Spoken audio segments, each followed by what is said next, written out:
Wherever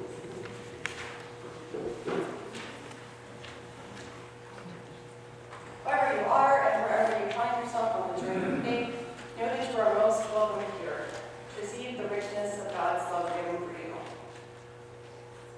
If you could ask Jesus one question, what would it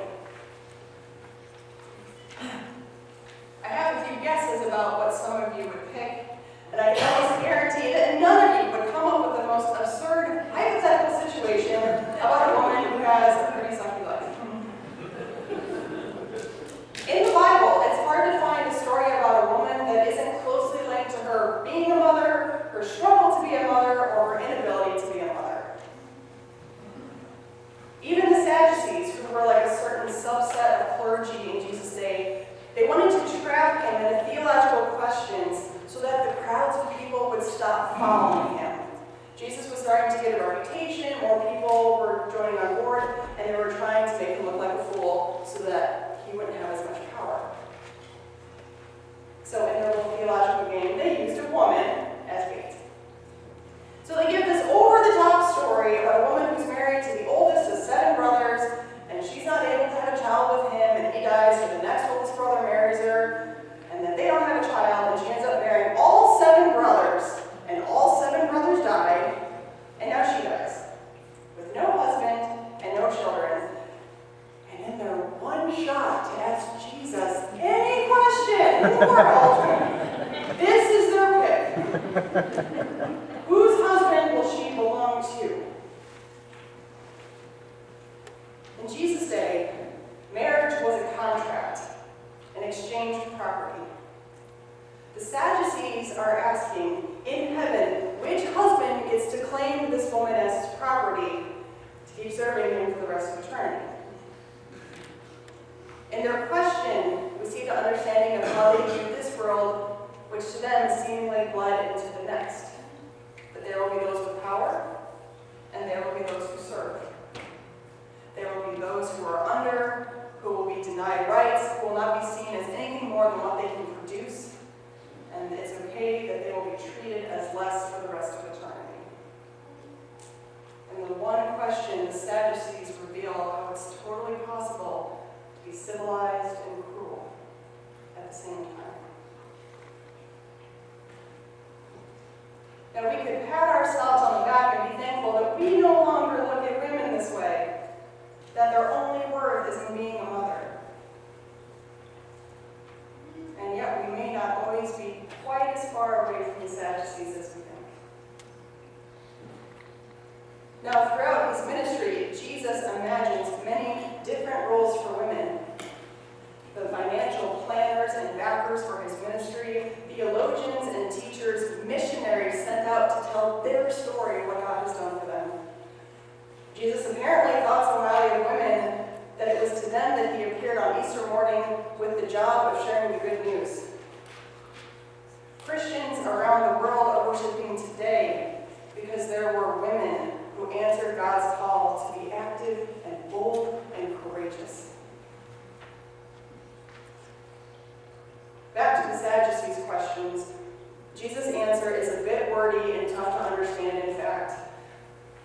Perhaps most importantly, in this argument with the Sadducees over this barren woman, in his answer, Jesus opens the gates to heaven to her, saying that in the resurrection, life as we know it here on earth is different in heaven, that there is no owning of someone else, because in the resurrection we are all children of God. Thanks to Jesus, this poor barren woman does what is unthinkable. She steps into heaven on her own. She is seen as a whole person, regardless of what she did or didn't do, what she could or couldn't do, her marital status, her social status, her religious status. She is welcomed home to God with open arms, as is. Throughout his ministry, Jesus made it clear over and over and over again that he embraced all sorts of women, barren women and promiscuous women and fallen women and sex workers and women who suffered social stigma, women who suffered from mental illness, widows, and women who are not defined by belonging to a spouse. unlike earlier prophets in the Hebrew Scriptures, there is no story of Jesus in any of the four Gospels causing a barren woman to have a child. The good news of today's Gospel is that God calls us to holy imagination, to see beyond any woman's capacity to have or not have a child. Holy imagination that lifts up the skills, passions, and talents of women. Holy imagination that makes room, demands room for female voices where decisions are made, where laws are written, where theology is preached and taught. Holy imagination that gives thanks for those who are called to be mothers, as well as those who are called to bring new life into this world in so many other ways. Holy imagination that stops us from asking stupid questions that don't matter, and to start spending that time and energy on the things and people that do. At the end of this exchange, Jesus says to the Sadducees that God is the God of the living, which means that anyone who follows God gets to be about the living too. We are free not to get bogged down in the stuff that doesn't matter. It's mid-November already, so the onslaught of pressure of Christmas has already begun. To buy the perfect gift because that's the only real way to show someone that you love them. To host the perfect Christmas meal because surely that will fix any family divide. To decorate your home perfectly.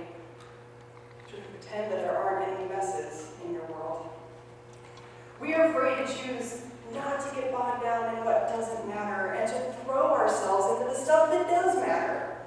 Like people who are hungry for food and friendship, or people who are in need of winter jackets and a warm community, people who are in need of a safe place to lay their heads at night and clean water in their cups, people who need not only a safe but supportive space to be themselves, no matter their sexuality or gender identity.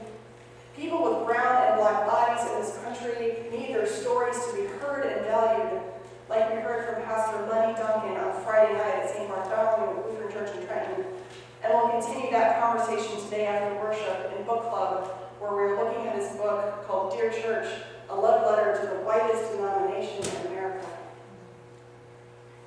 We get to be God's people who spend our time and energy and money about those things, the things that affect real, living, hurting people who are both outside these walls and in here right now.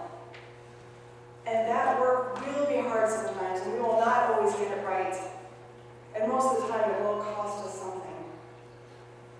But what a gift to be free to do that work, the work that actually matters with each other, and always with the help of